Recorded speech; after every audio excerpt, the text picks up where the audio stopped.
Is it possible to walk onto a D1 Big Ten college for wrestling?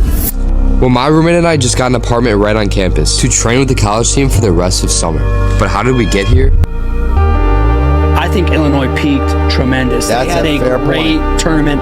Their entire team as a whole, he wrestled really well. Pinned. Kind of the talent that everyone thought they had coming to fruition. They got to do it in 2 weeks, but this was a great performance. But how did we get here?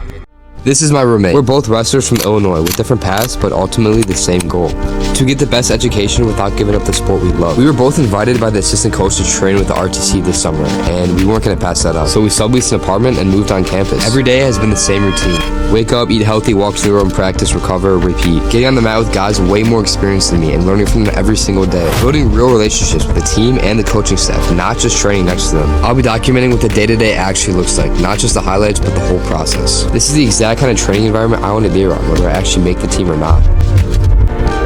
Because I want to be the best wrestler that I can be, and because I love the sport and all the hard work that goes into it. Graduating high school made me truly realize that. I don't know how this ends yet, but like always, I'll be documenting every step. So make sure to hit that subscribe button. And actually, while you're watching this, I've already spent a week there. I mean, where do you think I got all this footage? Let me go ahead and show you how it's going so far. Alright bro, my roommate and I are officially moved into our apartment. I finished organizing and unpacking everything, so here is a quick tour. Starting off, we have the living room, or pretty much the only room, but pretty nice. We got 2 couches right here. Then we got a little dining table. My roommate Jack actually brought a TV, but we haven't figured out how to set it up yet. We still have all the utilities and the Wi-Fi, which is awesome. We got the one and only closet over here. Just got a couple pairs of shoes for now. Let me go ahead and show you the kitchen. This is where we're cooking up 5-star meals, aka ground beef and rice.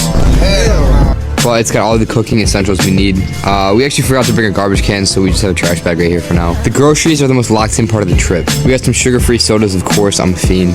We have some non-fat Greek yogurt, non-fat cottage cheese, some homemade pico de gallo my mom brought us. I already ate it all. Some beef and rotisserie chicken ready to cook. Some energy drinks because I have a caffeine addiction. But we have some low sugar sauces, water, all the essentials. Up in the cabinet we got some plates, bowls, and our spices. Then we got the big 3. I cannot live without these. Some sea salt, honey, and sugar-free syrup. A couple weeks ago I convinced my mom to work on some homemade sourdough, and she made some. This is cheddar jalapeno flavor. And she also made us some s'mores, which has like graham cracker and chocolate chips in it. Oh my god, it's so fire. We literally already devoured that one. Now here's the pantry. Finally the Oreos. Nah, just playing. It's still locked in. Look at this. Protein powder, leg day supplements, protein bars, cream of rice, creatine, and of course some rice cakes and dried fruit on the bottom. Enough of that. Here are our rooms. This is my room. Got my wrestling shoes up here on the dresser. I have a small but absolutely heat collection. These A6X deals go for $700, and same with these Nike takedowns right here. Yeah, that's all that matters in here other than my bed. Then we got our bathroom over here. There's one more room, which is Jack's room, but he's in there. I don't want to disturb him right now. Been here for 3 days. I've been just building relationships with the team, the coaches. They're definitely tight-knit because at this level, it's hard work. And I feel like that builds a special bond among the players, and I feel like that's for all sports. One thing I've noticed is that everyone at this level is pretty much locked in. They're all grinding, working their butt off. It just really lifts everyone around them because there's not a kid slacking behind. And it really does just raise the overall standard. And especially for me, because it was super humbling being able to train in the same room as guys I look up to. All these amazing coaches, Edmund Ruth, Hunter, O'Connor, Medlin, Hansler, they were all insanely friendly and eager to coach me up. Coach Medlin really helped me nail down the Aliyev snap, and I made a pretty cool tutorial video, so check it out. Today we're going to be going over the Aliyev snap. That's right, it's not actually called the Ono snap. 3-time world champ Haji Aliyev has been hitting the snap for decades. Coach Medlin helped me work on this move. It's best done when your opponent has a thumb block. Immediately in your tie, you want to be lower on the left side. Grab the back of your opponent's ear. Here's Ken Webster doing it. He makes a good point not to drop down to your knees when you do it, because you lose the power in your lower back.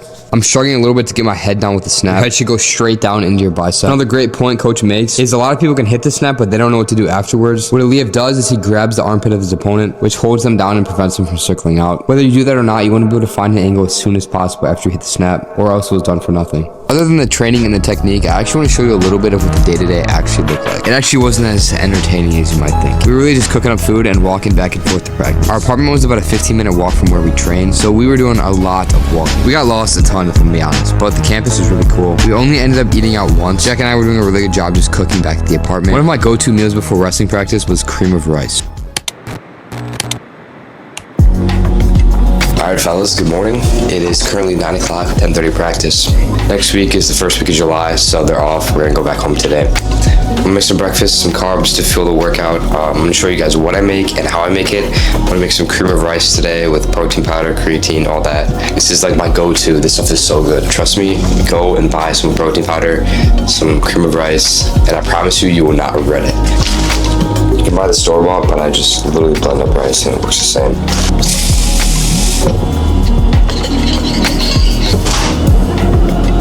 Now you could warm it up for longer if you want it to be a little bit thicker, but just be careful because it'll blow up in the microwave if you have it in there for too long. So take it out and stir it up a little bit.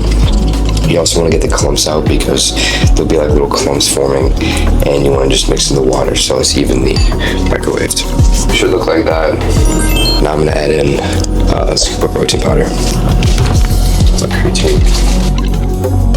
I like to throw it back in the microwave after I put a scoop of protein powder in it because I think the protein powder helps it cook a little bit more. Depending on how much carbs I want, I usually have sugar-free syrup or just honey. Either works. Today I'm going to use honey. Sea salt. A little bit of cinnamon. Throw some fruit on there or whatever toppings you'd like. Got some banana here. There you have it. You definitely gotta trust the process because in the beginning it looks trash. But this is literally just a protein cake but with insane macros. Some protein and a ton of carbs to fuel your practice. There you have it, and make sure you subscribe for more food tutorials like this. For protein powders, my favorite supplement is Rise, although this flavor is kind of buns compared to the rest. Good macros, 140 calories, 25 grams of protein. All the links to these supplements will be in my bio, so definitely go check that out. I'm excited, bro. I'm excited. I'm about to get my ass kicked. It's 4-0 takedowns, but it's for the love of the game. I got a little bit of a shiner right here. First practice actually is what I got that.